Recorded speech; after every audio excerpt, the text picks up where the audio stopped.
알린다 2부의 문을 활짝 열었습니다. 먼저 신세미 캐스터의 취업 정보 알려드림 먼저 만나보시죠.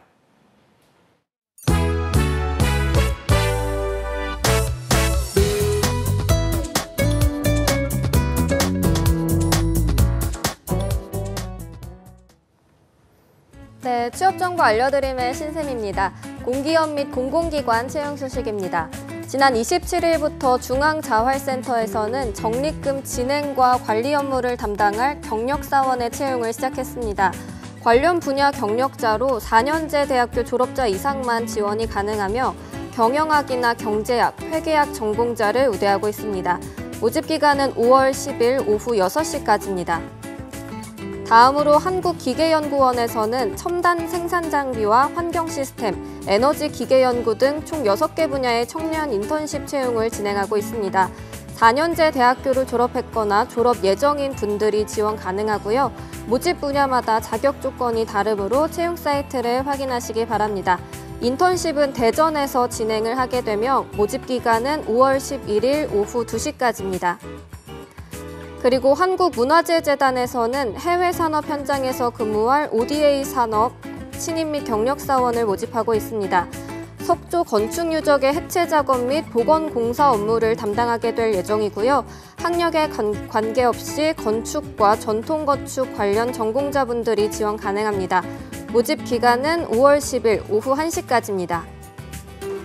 마지막으로 교통안전공단에서는 지난 26일부터 청년 인턴십 채용을 시작했습니다. 학력과 전공에 관계없이 누구나 지원이 가능하며 자동차 제작 결함조사 사업과 시험 평가 업무를 보조하게 될 예정입니다. 근무지는 화성에서 하게 될 예정이고요. 모집 기간은 5월 7일 오후 6시까지입니다. 이상으로 취업정보 알려드림의 신샘이었습니다. 네, 저희가 1부에서 플로리스트란 직업에 대해서 알아봤는데요. 2부에서는 보다 자세하고 또 전문적으로 플로리스트에 대해서 파헤쳐 보도록 하겠습니다.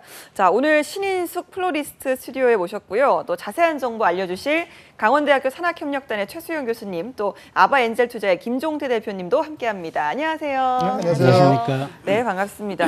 자, 저희가 이제 플로리스트란 직업이 뭔지 또 어떤 일을 하는지 한번 확인을 하고 이야기를 해야 될 텐데 최수영 교수님, 이 플로리스트란 직업 정확히 어떻게 좀 정의를 할 수가 있을까요? 네, 그 플로리스트란 직업은 한마디로 얘기하면 꽃을 새롭게 창작하는 그 예술가다 이렇게 표현을 해드리고 싶은데요. 네.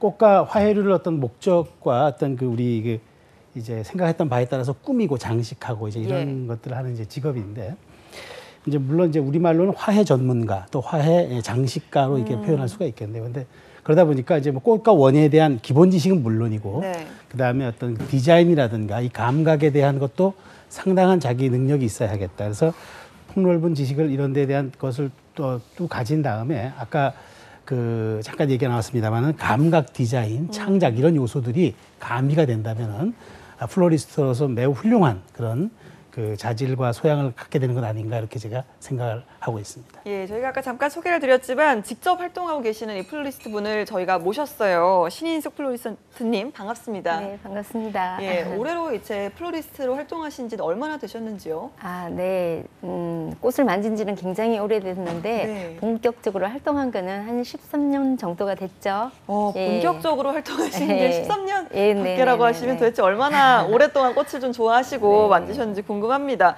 자, 이렇게 저희가 플로리스트란 직업에 대해서 좀 알아봤지만 사실 누구나 취미 활동으로는 너무나 해보고 싶은 게 이 꽃인데 직업으로 삼기에는 괜찮을까라는 생각을 하기도 해요. 어떤 계기로 이 플로리스트란 직업을 하시게 되셨는지 궁금하거든요. 아, 네.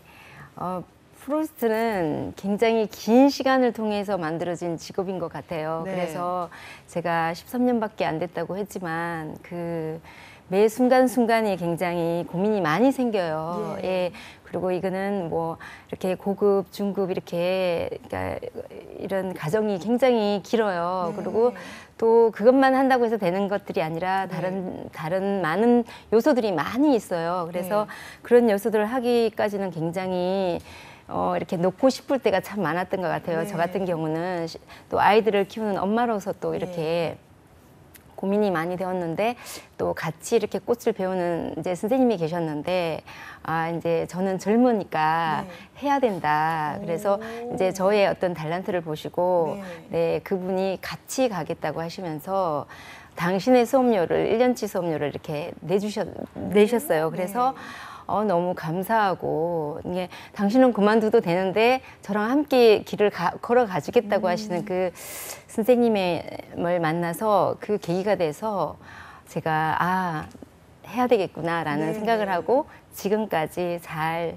버텨왔습니다. 네, 정말 멘토가 또 따로 계셨네요. 뭐 이야기를 들어보면 플로리스트란 직업이 정말 인내심이 필요한 직업이구나라는 생각이 새삼 드는 것 같습니다. 자, 저희가 객관적으로 이 플로리스트란 직업에 대해서 좀 알아보자면 업무가 있을 텐데요. 그냥 단순히 꽃을 만지는 거에서 그치는 건 아닌 것 같습니다. 교수님, 어떤 업무들이 있을까요? 그 플로리스트는 말씀하신 대로 이제 꽃을 기반으로 해서 최종 단계를 만들어서 부가가치를 창출하는 그런 이제 직업이거든요. 그러다 보니까 꽃을 단순하게 이제 아름답게 장식하는 그런 것뿐만 아니라 이제 꽃의 경제적 효용 가치를 높여야 되니까 꽃의 성격, 재배, 유통, 소재 개발 아주 다양한 분야와 접목을 시켜서 이제 융합을 해야 되는 거죠. 그래서 그러다 보니까 이제 과거에는 꽃 하면은 이제 뭐 꽃바구니, 꽃다발, 아니면 경조화환 이렇게 이제 단순화시켰는데 최근에는 이제 테이블 데코레이션이라든가 파티와 이벤트 연출 이렇게 다양하게 가거든요. 아까 어떤 분이 말씀하셨지만 그 이제 특별한 날에 꽃을 사는 게 아니라 꽃을 사는 날이 이제 특별한 날이 되는 겁니다. 그러니까 꽃의 일상화. 그러니까 이게 사실 이제 우리 소득 수준이 높아지고 이제 아무래도 좀 사회가 점점 더 문명화되면서 꽃에 대한 수요가 계속 늘어나기 때문에 저는 이제 이 플로리스트의 그 앞으로 이 취업의 영역이, 그러니까 일의 영역이 더욱더 넓어질 것이다. 이렇게 저는 생각을 해보고 있습니다. 네, 알겠습니다. 그런데 이렇게 이야기를 들어보면 이 플로리스트가 되려면 뭐 전공을 좀 관련 전공을 해야 될까라는 생각도 드는데 뭐 주변에 보면 전공을 따로 삼지 않아도 이 플로리스트 활동하는 분들도 꽤 계시더라고요. 좀 신인숙 플로리스트님께서는 어떻게 좀 전공을 만드셨는지 궁금하거든요. 네, 제가 꽃을 처음 시작할 때는 그런 자격증심이 많았던 게 아니라 저는 민간 자격증밖에 없었어요. 전공 과목이 있었던 게 아니라.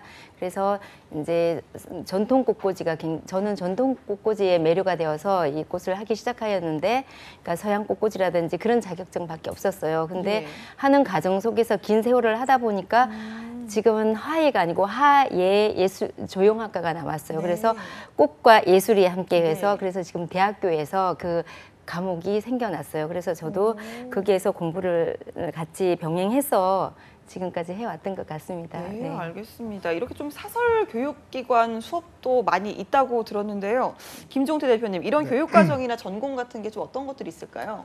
이게 이제 앞서서 우리 일부에서도 봤고 지금도 이제 나오는 얘기가 이 플로리스트는 일종의 예술과 창작 영역으로 이렇게 볼 수 있을 것 같아요. 그러다 보니까 특별하게 어떤 교육 과정을 거쳐야 반드시 한다 이건 아닌 것 같고, 물론 이제 그런 교육 과정을 거쳐서 이렇게 성장해 가는 과정에 이제 분명히 우리가 활용할 수는 있는데 기본적으로 이제 그 감각과 예술적인 창의성이 있어야 될 것 같고요.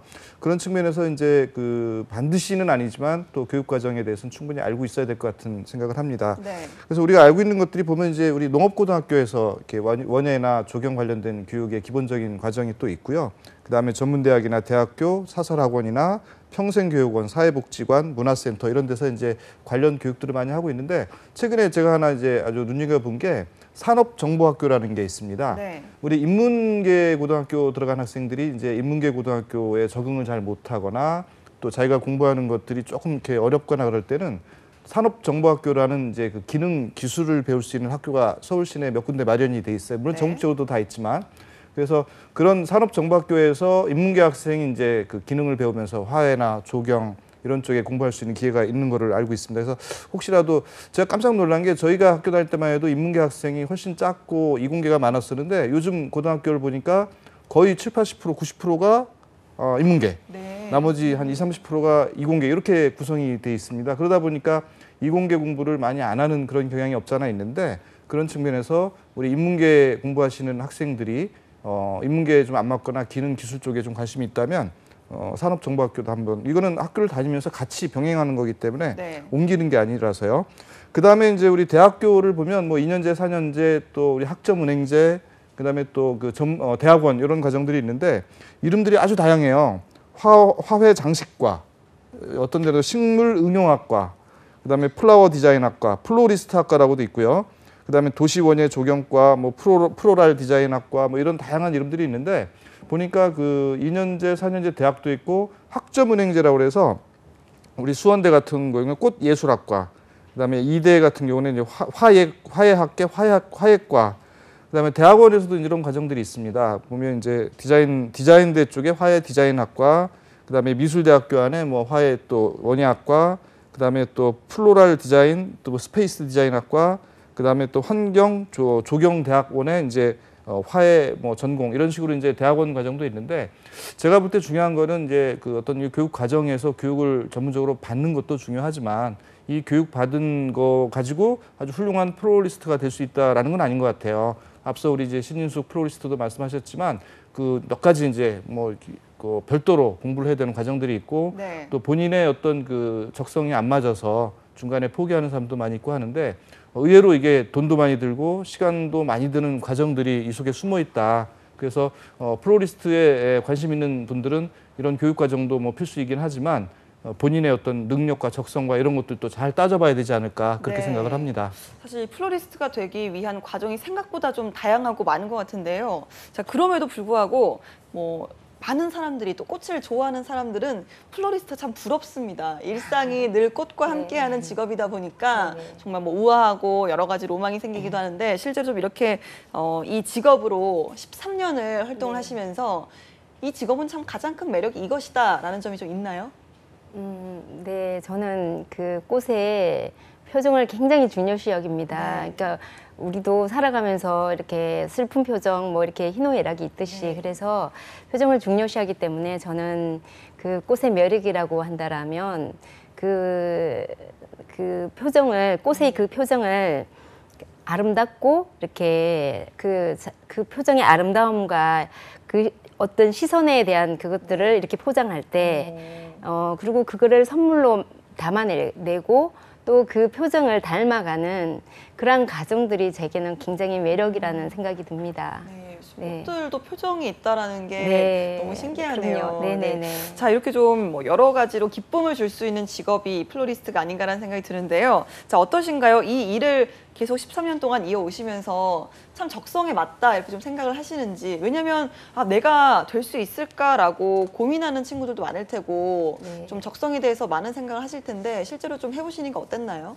네, 이제 지금은 그 긴 시간을 지나왔는 지금은 그 적성이 맞다고 하지만 저도 청년 때부터 이 꽃을 만졌어요. 근데 그 순간순간에는 아니라는 생각을 굉장히 많이 했던 것 같아요. 너무나 길고 또 굉장히 아까 그 앞에서 우리 학생들이 그 취재한 그거에서 예쁜 손이 참 꽂혔어요. 근데 결코 저희 손이 예쁘지 않아요. 늘 그 가시를, 장미의 가시를 이렇게 만져야 되고 하지만 지금 이렇게 와서 보니까 굉장히 잘했다라는 생각도 들기도 하고 그러한 과정들이 정말 그게 결코 쉽지만 않다라는 거를 좀 청년들이 기억하시고 어쨌든 매 순간순간마다 자기가 정말 뭐를 잘할 수 있는가를 많이 고민했으면 좋겠습니다. 네, 근데 사실 뭐 제가 잠깐 아까도 이야기를 했지만 꽃에 대한 트렌드도 정말 많이 바뀌더라고요. 네네. 예전에는 뭐 무조건 장미하면 안개꽃 이런 꽃다발이 뭐 정석이었는데 지금은 그런 꽃다발 찾기가 힘들 정도로 정말 뭐 몰랐던 꽃들도 많이 생겨나고 있고요, 시장에. 그러다 보면 여러 가지로 노력을 좀 많이 하셔야 될 것 같아요. 어떠신가요? 저는 그 미술 전시에서 포장지를 담아옵니다. 이렇게 그 작품 속에 있는 색깔들, 이런 그림 속에 있는 색깔들이 제 포장지가 되고 또 저는 또 백화점을 많이 이렇게 가는데 그 백화점에서 그 해에 유행되는 색깔들, 그렇죠. 옷, 그 색깔들의 옷에 맞춰서 또 저는 또 이렇게 고객들이 왔을 때 좋아하는 색을 이렇게 담아서 이렇게 제가 뭐 빨간 장미, 분홍 장미가 아니라 그분들이 어떤 그 색감에 맞춰서 제가 포장해서 선물을 하는 경우가 굉장히 많아요. 그래서 저는 또 이렇게 꽃에 대한 가치에 대한 고민을 정말 많이 해요. 그러니까 아름답다, 뭐 이렇게 무슨 선물이다 이런 개념보다도 그 꽃에 대한 가치에 대한 고민을 많이 하고 네. 꽃을 벗어나서 저는 제가 가보지 않는 낯선 길에 이렇게 올라서 보기도 하고 네. 그게 여행이 되겠죠. 그래서 여행지에서의 모든 자연들을 네. 같이 만나고 이런 감성을 굉장히 제가 많이 키워나가고 있습니다. 예, 이게 뭐 단순히 꽃만 볼 게 아니라 네. 패션도 봐야 되고 미술도 봐야 되고 정말 다방면으로 좀 많은 지식도 알아야 될 것 같고요. 네. 좀 이렇게 신경을 곤두세워야 하는 직업이 아닌가라는 생각이 드는데요. 자, 저희가 아까 뭐 잠깐 플로리스트가 되기 위한 과정에 대해 살펴봤지만 또 자격증도 이야기를 좀 했었는데요. 국가 자격증, 민간 자격증 여러 가지가 있는 것 같았습니다. 김종태 대표님, 이런 자격증을 좀 취득하려면 어떤 것들이 있는지 알아야 되지 않겠습니까? 소개를 좀 해주시죠. 앞서 말씀드렸듯이 자격증이 필수는 아닙니다. 근데 네. 자격증이 있다면 이제 공식적으로 활동할 수 있는 이제 자격이 주어지는 거기 때문에 네. 자격증 취득에 대한 관심도 분명히 가져야 될 사안인 것 같아요. 그 플로리스트 자격증은 사실은 예전에는 없었는데 2004년부터 시행이 되고 있습니다. 국가기술자격시험으로 이제 한국산업인력공단에서 주최하고 있는데 화훼 장식 기능사 자격시험이 있고요. 2005년부터 시행되고 있는데 화훼 장식 기사 시험이 있습니다. 이 시험을 이제 통과를 해야 되는데 필기시험, 실기시험으로 이제 구성이 돼 있고 필기시험에서는 화훼 장식 재료 및 형태학, 화훼 장식 제작, 유지관리, 화훼 유통, 경영론 뭐 이런 걸로 이제 사지선다 문제들이 출제가 되고요. 그다음에 실기 시험이 이제 화훼 장식 디자인 실무 작업, 그다음에 테이블 장식, 꽃바구니, 꽃다발, 꽃꽂이, 신부 장식 뭐 이런 식물 심기까지 네. 그 다양한 실습도 이제 하게 되는데 그러니까 실무에 대한 실습 시험도 있는데 이게 이제 국가 자격 시험이라고 하면 민간 자격은 아주 의외로 다양하게 지금 발급이 되고 있더라고요.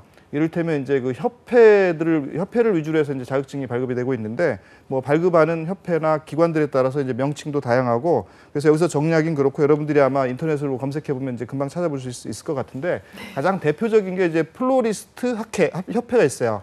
플로리스트 협회에서 주관하고 있는 이제 민간 자격 시험이 가장 대표적인 것 같고 그다음에 이제 그 자격증이라는 게 우리 뭐 초급, 중급, 고급 자격증이라는 건 뭐 당연히 있을 것 같은데 특별한 건 보니까 그 지회장, 지부장, 그다음에 뭐 총회장 이렇게 이제 단계가 있어요. 그게 우리가 말하는 그 모임의 어떤 직급으로 보이긴 하지만 우리 그 플로리스트 업계에서는 그게 아주 중요한 자격증으로 네. 인식이 되고 있는 걸로 이제 확인이 됐고 그다음에 이제 최근에는 대학교에서 다양한 이런 관련 학과들이 생기다 보니까 교수님들을 위주로 해서 이제 학회가 운영이 되고 있고 이 학회를 통해서 플로리스트에 대한 직업에 대한 전문성과 다양성 이런 부분들이 아주 활발하게 논의되고 있기 때문에 그 민간 자격증 영역에서는 뭐 다양한 민간 자격증을 갖고 뭐 이렇게 많이 발급하고 있는데 그런 어떤 기관에서 어떤 자격증을 발급하는지를 눈여겨 보시고 나한테 맞는 자격증을 선택하는 게 가장 바람직하지 않나 그렇게 생각을 합니다. 네, 알겠습니다. 자, 교수님 이렇게 좀 플로리스트 자격증을 취득하고 본격적으로 일을 시작을 하려고 할 때 네. 어떤 분야에서 일을 할 수 있을까요? 단순히 뭐 한두 가지 분야는 아닐 것 같거든요. 그렇죠. 그 예전에는 이제 과거 꽃집의 형태가 이제 뭐 도소매 형태였지만 최근에는 굉장히 다양해지고 있거든요. 그리고 이제 플로리스트라 그러면 이제 뭐 사실 이제 호텔, 백화점, 뭐 인테리어 숍, 그다음에 뭐 종묘회사 뭐 할 것 없이 굉장히 다양해지고 있어요. 그래서 앞으로 소비자들의 그 요구와 이제 안목이 점점 더 높아지고 다양해지기 때문에 이 플로리스트들이 진출할 수 있는 길들은 굉장히 많아질 거라 생각을 합니다. 그래서 일단 여기에 도전 한번 해보신다면 앞으로 본인이 그 쭉 뻗어나갈 수 있는 예. 그런 장래는 아주 넓다 이렇게 말씀드릴 수가 있습니다. 네, 알겠습니다. 자, 신인숙 플로리스트님 이 직업을 선택을 하시고 13년 동안 일을 해오셨어요. 가장 좀 보람되고 아, 이 일 하길 잘했다, 행복하다라고 느껴졌을 때가 언제였는지요? 아, 네. 가장 먼저 제가 꽃을 하면서 제가 가장 많이 성장했을 그 순간이 굉장히 기뻤던 네, 것 네. 같고요.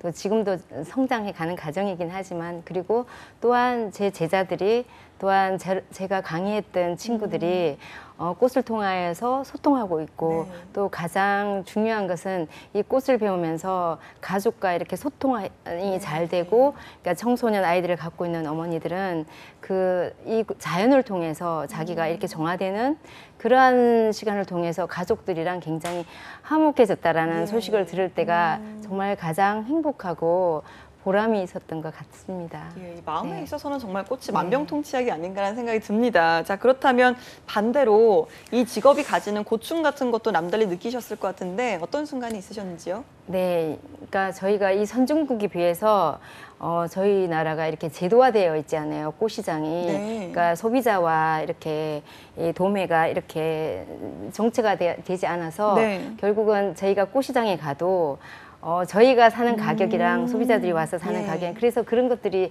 제도화되어 있지 않기 때문에 굉장히 좀 그런 것들이 아쉽고, 또 지금 꽃 문화가 너무 호래의식 형식적인 이런 그 꽃 선물이 되어지고 있는 것들이 굉장히 아쉬운 것 같고요. 서양에서는 이렇게 누군가 집을 방문할 때 뭔가를 사가지고 가는 것이 아니라 꽃을 이렇게 키우던 꽃을 가져가고 이러한 문화가 돼가지고 있는데, 저희는 사실은 뭔가 이렇게 누구 집을 방문했을 때 뭔가 이렇게 큰 선물을 가져가야 된다라는 그런 사고를 갖고 있잖아요. 그래서 저는 이 꽃은 저희 정서라고 생각합니다. 네. 그래서 우리가 이렇게 치우고 도구게 되는 아름다운 정서에 대한 인식 변화가 네. 이렇게 저희가 이제 일어나야 되지 않을까라는 생각을 해봅니다. 예, 그래도 우리나라도 꽃시장도 커지고 있고, 뭐 얼마 전에 저도 기사를 읽었는데요. 이제 꽃시장에 소매는 출입이 조금 제한되고 네네. 가격 제한 정책이 네. 또 이렇게 시작된다는 자극을 이야기를 하고 들었어요. 있습니다. 네. 예, 그런 부분이 조금씩 나아지고 있지 않나라는 생각이 듭니다. 자, 이 방송 보고 계실 이 미래의 플로리스트 분들 혹은 또 플로리스트를 준비하고 계시는 분들 많으실 텐데, 그분들께 선배님으로서 한마디 좀 해주신다면 어떤 말씀을 해주시겠습니까? 네, 우리 문화 속의 플로리스트의 역할은 아름다운 정서를 만들어가는 중요한 역할자가 아닌가 싶습니다. 보이는 아름다움보다도 그 뒷면에 긴 시간과 노력이 있습니다. 그래서 무작정 많은 것을 배우려고, 한꺼번에 배우려고 애쓰는 것보다 내가 무엇을 좋아하는지, 자기에 대한 정체성에 대한 그런 것들을 전문화시키는 것들이 가장 중요하고, 플로리스트라는 직업을 갖기 전에 저희 스스로가 아름다운 꽃이 되어야 되고 내면이 아름다운 플로리스트가 되기를 정말 후배들에게 권면합니다. 그래서 무작정 여기저기에 가서 배우는 게 우선이 아니라 내가 그 소중한 그것을 담아낼 수 있는 그러한 내면부터 먼저 이렇게 바라보고 자기가 정말 좋아하는 게 뭔지를 찾아내는 것들이 가장 중요하다고 저는 생각합니다. 네, 알겠습니다. 오늘 플로리스트에 대해서 많은 궁금증 해결해 주신 신인숙 플로리스트, 그리고 최수영 교수님, 김종태 대표님 고맙습니다. 네, 수고했습니다. 감사합니다. 네. 네, 취업이 보인다. 오늘 저희가 준비한 소식은 여기까지입니다. 저희는 내일 이 시간에 다시 찾아오도록 하겠습니다. 시청해 주신 여러분 고맙습니다.